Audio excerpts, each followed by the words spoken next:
وقتی که میخواین کاری رو در بیارین که حالت قرینه‌ای داشته باشه و باید 2 تا از اون کار باشه، حتما باید اندازه ها رو بنویسید. ببینید من کلا بعد سعیم میکنم اندازه ها رو روند بردارم. مثلا اندازه های نیم میل و اینا رو روندش میکنم، حالا یا رو به پایین یا رو به بالا، بستگی به نوع کار.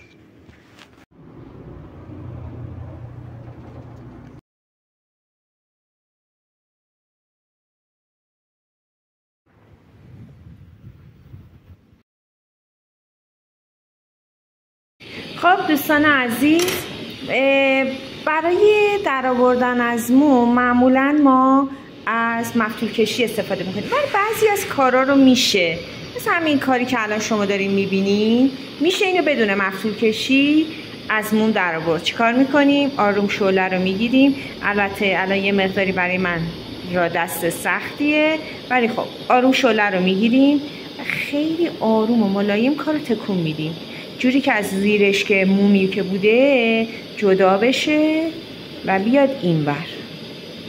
خیلی آروم مجدداً. بعد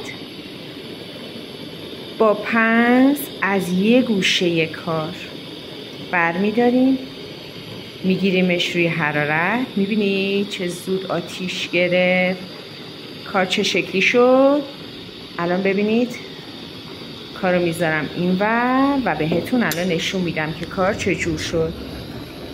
ببینید کاملا موم کار سوخت و از بین رفت. خیلی راحته این کار. دوستان عزیز، من از یه گوشه کار میچسبم، میزنم به آب تا هم کار خنک بشه هم خیس بشه که بتونم پودر بپاشم بهش.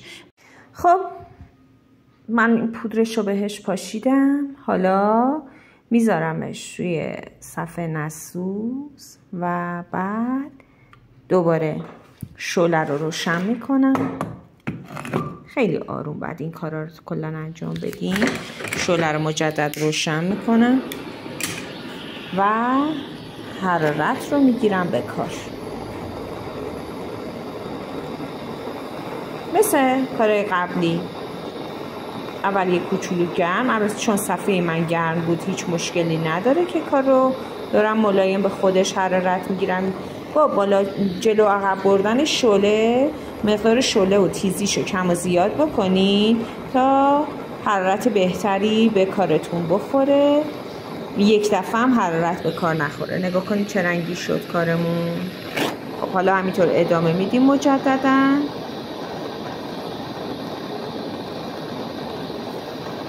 نور رو کم کردم که راحت تر ببینید.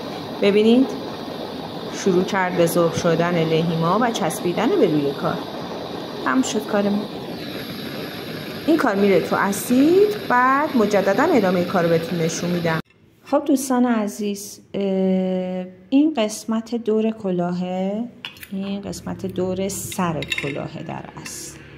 ببینید من اول بعد اونو در می آوردم، بعد می اومدم این لبه کلاه و قسمت فرق سر رو در بیارم تا بتونم اندازه‌اش رو درست در بیارم. حالا شروع می کنم که پر کردن این کار و از موم در بیارم.